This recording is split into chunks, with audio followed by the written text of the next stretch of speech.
अनाज व्यापारी महासंघ की बैठक में प्रदेश भर के व्यापारी जुटे। कहा, सरकार ने मांगे नहीं मानी तो 4 सितंबर को प्रदेश भर की मंडियों में अनिश्चितकालीन हड़ताल रहेगी। मध्य प्रदेश अनाज तिलहन व्यापारी महासंघ की बैठक उज्जैन में आयोजित की गई, जिसमें व्यापारियों की समस्याओं को लेकर 4 सितंबर से प्रदेश भर की कृषि उपज मंडियों में अनिश्चितकालीन हड़ताल किए जाने का निर्णय लिया गया।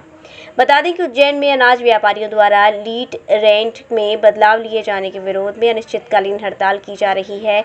आज इसी मुद्दे को लेकर मध्य प्रदेश अनाज तिलहन व्यापारी महासंघ की बैठक उज्जैन में आयोजित की गई, जिसमें व्यापारियों की विभिन्न समस्याओं, लीज रेंज में बदलाव, एक लाइसेंस, निराशिल शुल्क बंद करने और मंडियों में फैले भ्रष्टाचार को बंद करने की मांग के अलावा अन्य मुद्दों पर विचार विमर्श किया गया।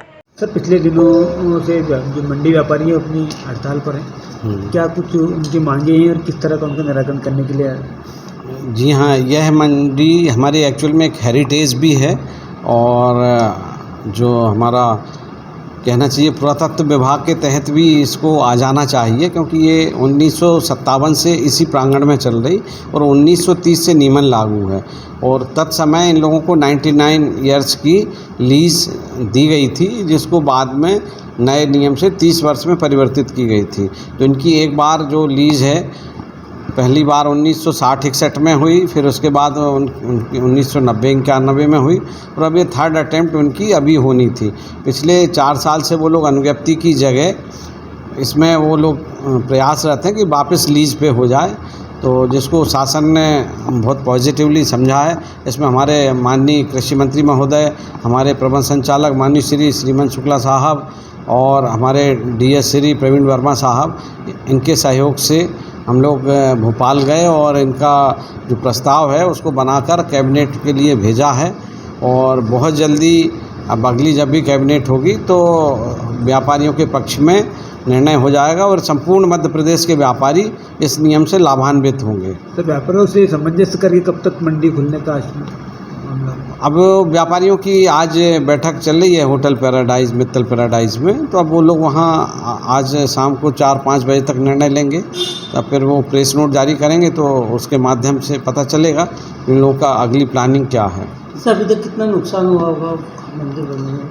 इसमें नुकसान कुछ भी नहीं होता है, क्योंकि मंडी बोर्ड की सभी 260 मंडियाँ मंडी बोर्ड की हैं और सारा टैक्स उसमें जाती हैं। हमारे ज़िले की अन्य सभी मंडियाँ चालू हैं और पास के ज़िले की भी मंडियां चालू हैं, देवास, इंदौर, रतलाम, तो सभी मंडी चालू होने से हमारे ज़िले की तराना, उन्हेल, बड़नगर, ये सारी मंडियां चालू हैं। तो बस किसान को इतनी परेशानी अवश्य हुई कि उनको उन मंडी क्षेत्र में जाके अपना विक्रय करना पड़ा। बाकी किसी भी तरह का कोई नुकसान ना तो किसान को है और ना मंडी समिति को है। वो जो टैक्स इस मंडी को मिलना था वो हमारी अन्य मंडी को मिल गया है।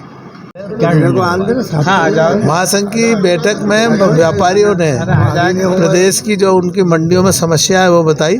खास 3 मुद्दों को थी, लीज समस्या, मंडी शुल्क और निराशित शुल्क। तीनों मुद्दों को लेकर व्यापारियों ने लामबंद हो गए, क्योंकि हमने पहले घोषणा की थी कि 29 तारीख को व्यापारी प्रदेश का लामबंद होगा।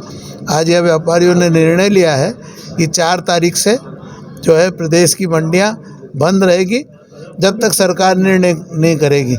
हम चाहते हैं कि सरकार को चाहिए कि व्यापारियों की समस्याओं को सुलझाना चाहिए और इनकी समस्याओं का समाधान करना चाहिए, क्योंकि व्यापारी इतने आक्रोशित हैं कि उन्होंने निर्णय लिया है कि जब तक लिखित में सरकार कोई निर्णय हमको नहीं देगी जब तक हम उन व्यापार करने में असमर्थ रहेंगे। मुख्य मुद्दा है एक तो प्रदेश की मंडियों की जो लीज की समस्या है, जो वर्षों से चली आ रही है। बार बार सरकार से हम विनय अनुनय कर रहे हैं, नहीं सुन रही। मंडी शुल्क 1% करने की हमने मांग रखी है और निराशित शुल्क जो बांग्लादेश के समय से आज 50 साल से हम ढो रहे हैं, उस निराशित शुल्क को समाप्त करने की बात है। और मंडी बोर्ड में जो भ्रष्टाचार और व्यापारियों को परेशान प्रताड़ित किया जा रहा है, उनको मंडी बोर्ड की व्यवस्थाओं में सुधार हो, इसी मांगों को लेकर। और खाद लाइसेंस एक होना चाहिए, एक बार लाइसेंस बन गया तो उसके बाद बार बार नवीनीकरण का झंझट नहीं होना चाहिए। और जो मंडियों का अधिकार छीनने का काम अभी मध्य प्रदेश की मंडी बोर्ड ने किया है कि किसानों का जो अधिकार था मंडियों में वो छीनने के लिए उनने मंडी बोर्ड में केंद्रित किया है, उसका भी विरोध किया है। तो इन्हीं सभी बातों को लेकर व्यापारी लामबंद हुआ है जी। 4 तारीख को उपल नर्सिंग होम, जहां आपको मिलती हैं विश्व स्तरीय चिकित्सकीय सेवाएं, आंखों की जांच, डेंटल सर्जन, आई केयर सेंटर आदि अन्य सुविधाएं केवल एक ही छत के नीचे। उपल नर्सिंग होम, जहां के प्रमुख डॉक्टर्स हैं विशाल उपल, डॉक्टर जयति उपल, डॉक्टर वीना उपल, डॉक्टर RK उपल। उपल नर्सिंग होम, शंकर विहार, बैंक कॉलोनी, मथुरा।